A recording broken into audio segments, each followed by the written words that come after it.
The story of my experiments with truth.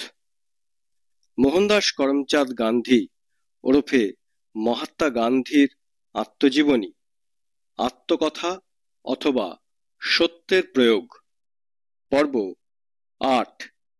দুঃখের ঘটনা ২। অবশেষে মাংস খাওয়ার সেই নির্দিষ্ট দিনটি আসিল। আমার অবস্থার সম্পূর্ণ বর্ণনা করা কঠিন। একদিকে সংস্কার করার আগ্রহ, জীবনের পরিবর্তন করার নূতনত্বের মাদকতা, অপরদিকে চোরের মতো সৎকার্য করার লজ্জা। ইহাদের মধ্যে কোন ভাবটা প্রধান ছিল তাহা আজ আর মনে নাই। আমরা নদীর ধারে নির্জন স্থান খুঁজিতে গেলাম। দূরে গিয়া কেহ না দেখিতে পারে এমন কোণে প্রবেশ করিয়া যাহা জীবনে কখনো দেখি নাই সেই বস্তু মাংস দেখিলাম। সঙ্গে পাউরুটি ছিল। দুইয়ের এক বস্তুও রুচিল না। মাংস চামড়ার মতো লাগে, খাওয়া অসম্ভব হইল। আমার বমি আসিতে লাগিল, খাওয়া বন্ধ করিলাম। সে রাত্রি বড় বেদনার মধ্যে কাটিল। ঘুম আসে না। স্বপ্নে দেখি যেন জ্যান্ত অবস্থায় ছাগলটি পেটের ভিতর গিয়াছে ও করুণ স্বরে ডাকিতেছে। ভয় পাইয়া উঠি, অত্যন্ত অনুতাপ হয়। আবার বিচার করি যে আমার মাংসাহার তো করাই চাই, সাহস যেন না হারাই। বন্ধুটিও হার মানার পাত্র ছিল না। মাংস নানা রকমে রান্না করিয়া সুন্দর রূপে সাজাইয়া দিত। নদীর তীরে না গিয়া কোনো বাবুর্চির সহিত ব্যবস্থা করিয়া ডাকবাংলোয় সুসজ্জিত টেবিল চেয়ারের প্রলোভনের মধ্যে সে আমাকে আনিয়া ফেলিল। ইহার ফলও ফলিল। রুটির উপর আমার বিতৃষ্ণা কমিল, ছাগলের জন্য মায়া অন্তর্হিত হইল এবং মাংস নয়, মাংসযুক্ত খাদ্যের স্বাদ পাইতে লাগিলাম। এই প্রকারে ১ বৎসরে ৫-৬ বার মাংস খাওয়া হইয়াছিল। সবসময় বাংলো বাড়ি পাওয়া যাইত না, সবসময় মাংসের সুস্বাদু ভালো খাদ্য প্রস্তুত করা যাইত না। কিন্তু এই প্রকার খাওয়ার জন্য পয়সাও লাগে। আমার কাছে কানাকড়িও ছিল না। এই জন্য আমাকে দিয়া কোনো সুবিধা হওয়ার উপায়ও ছিল না। এই খরচা সেই বন্ধুকেই যোগাইতে হইত। সে কোথা হইতে যে পয়সা সংগ্রহ করিত তাহা আজ পর্যন্তও জানিতে পারি নাই। তাহার আশা ছিল আমাকে মাংসখোর করিয়া ফেলিবে, সেজন্য যাহা খরচ করা দরকার তাহা সেই করিত। তবে তাহার কাছে কিছু অফুরন্ত অর্থও ছিল না। সুতরাং এইরূপে ভোজের ব্যবস্থা আয়োজন কচ্চিৎ কখনো হইত। যেদিন এই খানা খাওয়াটা হইত সেই দিন বাড়ি গিয়া আর খাইতাম না। মা খাইতে ডাকিতেন, তাহাকে বলিতাম, আজ ক্ষুধা নাই, আজ হজম হয় নাই। এই ধরনের নানা মিথ্যা কথা বলিতে হইত। এইসব কথা বলিবার সময় প্রতিবারেই মনে আঘাত লাগিত। একে তো মিথ্যা, তাহাও আবার মায়ের সামনে। আর যদি বাপ মা জানেন যে ছেলে মাংসাহার করিতেছে, তবে তাহাদের মাথায় বজ্র পড়িবে। এই চিন্তা আমার হৃদয়কে যেন দগ্ধ করিত। আমি স্থির করিলাম যে মাংস খাওয়ার হয়তো আবশ্যকতা আছে। মাংসাহার প্রচার করিয়া ভারতবর্ষের সংস্কারও হয়তো করা দরকার, কিন্তু পিতামাতাকে ঠকানো ও তাহাদের কাছে মিথ্যা কথা বলা মাংস না খাওয়া অপেক্ষাও খারাপ। সুতরাং পিতামাতা জীবিত থাকিতে আর মাংস খাইব না। তাহাদের মৃত্যুর পর খোলাখুলি ভাবে মাংস খাইব ও সে সময় না আসা পর্যন্ত মাংসাহার ত্যাগ করিব। এই প্রতিজ্ঞার কথা আমি বন্ধুকেও জানাইয়া দিলাম। সেই যে মাংস খাওয়া ছাড়িয়াছি, আর কখনো জীবনে মাংস খাই নাই। পিতামাতা কখনো জানেন নাই যে তাহাদের ২ পুত্র মাংসও আহার করিয়াছে। পিতামাতার কাছে মিথ্যা ব্যবহার করিব না বলিয়া মাংসাহার ছাড়িলাম, কিন্তু বন্ধুকে ছাড়িলাম না। তাহাকে সংশোধন করিতে গিয়া আমি নিজেই কলুষিত হইলাম, আর এই কলুষের জ্ঞানও আমার হৃদয়ের কাছে অজ্ঞাতই রইয়া গেল। তাহার সঙ্গ আমাকে ব্যভিচারীও করিত, কিন্তু ঈশ্বর যদি বাঁচাইতে চান তবে পতনের ইচ্ছা থাকিলেও লোক পবিত্র থাকিয়া যায়। বন্ধু আমাকে একদিন এক বেশ্যাগৃহে লইয়া গেল। সমস্ত ব্যবস্থাই পূর্ব হইতে ঠিক করা ছিল, টাকাও দেওয়া হইয়া গিয়াছিল। আমি একেবারে পাপের মুখের ভিতর গিয়া পড়িলাম, কিন্তু ভগবানের অপার করুণা আমাকে রক্ষা করিল। সেই গৃহে গিয়া আমি যেন অন্ধের মতো হইয়া গেলাম।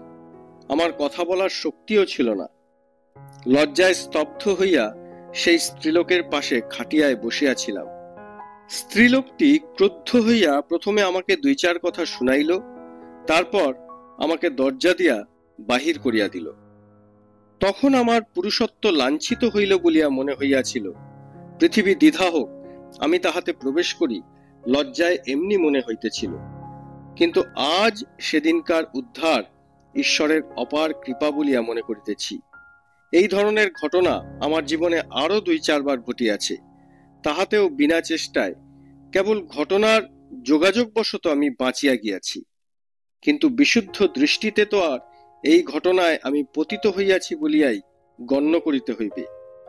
মনে মনে ভোগের ইচ্ছাই আমার ছিল, সুতরাং তাহা কার্য করারই অনুরূপ। কিন্তু লৌকিক দৃষ্টিতে ইচ্ছা থাকিলেও প্রত্যক্ষভাবে পাপের কাজ না করিলে তাহাকে বাঁচিয়া যাওয়া বলে। আমি এই অর্থেই বাঁচিয়া গিয়াছিলাম। এমন অনেক কার্য আছে যাহা নিষ্পন্ন না করিলেও সেই ব্যক্তির ও তাহার সহবাসে যাহারা আসে তাহাদের পক্ষে অত্যন্ত কল্যাণকর হয়, এবং যাহার বিচার বুদ্ধি আছে সে তখন সেই কার্য হইতে বাঁচিয়া যাওয়াটা ঈশ্বরের অনুগ্রহ বলিয়াই মনে করে। কেহ পতিত না হওয়ার জন্য চেষ্টা সত্ত্বেও পতিত হয়, আবার কেহ পতিত হওয়ার ইচ্ছা করিয়াও ঘটনা সংযোগ বশত বাঁচিয়া যায়। ইহা আমরা দেখিয়াছি। ইহার মধ্যে কতকটা পুরুষার্থ আর কতটাই বা দৈব, কোন নিয়মের বশবর্তী হইয়া মানুষ অবশেষে এই জালে পতিত হয় অথবা বাঁচিয়া যায়, এ সকল গূঢ় প্রশ্ন। তাহার সমাধান আজ পর্যন্ত হয় নাই এবং কোনোদিন হইবে কিনা তাহাও বলা কঠিন। কিন্তু এখন আমার বক্তব্য বিষয়েই ফিরিয়া আসি। বন্ধুটির সাহচর্য যে অনিষ্টকর সে কথা উক্ত ঘটনাতেও আমার বুদ্ধিতে আসিল না। সুতরাং আরো কিছু তিক্ত অভিজ্ঞতা আমার সঞ্চয় করিতে হইয়াছিল। তারপর তাহাতে যে দোষ থাকার কথা জানিতাম না তাহাও যখন প্রত্যক্ষ করিলাম তখনই আমার চোখ খুলিল। যতটা পারি সময়ের অনুক্রম অনুসারেই আমার অভিজ্ঞতা লিখিয়া যাইতেছি, তাই এই দ্বিতীয় অভিজ্ঞতাটির বিষয়ে পরে আসিবে। এই সময় আরো একটা কথাও বলা দরকার। আমাদের স্বামী স্ত্রীর মধ্যে যে মনোমালিন্যের সম্পর্ক সৃষ্টি হইত, যে কলহ হইত, তাহার কারণও আমার এই বন্ধুটি। পূর্বেই বলিয়াছি যে আমি সংশয় পরায়ণ হইলেও প্রেম প্রবণ পতি ছিলাম। এই বন্ধুই আমার সংশয় বাড়াইয়া দিয়াছিল, কারণ তাহার কথার সত্যতার উপর আমার অবিশ্বাস হইত না। তাহার কথা শুনিয়া আমার ধর্মপত্নীকে আমি কত দুঃখই না দিয়াছি। এই অত্যাচারের জন্য আমি নিজেকে কখনো ক্ষমা করতে পারি নাই।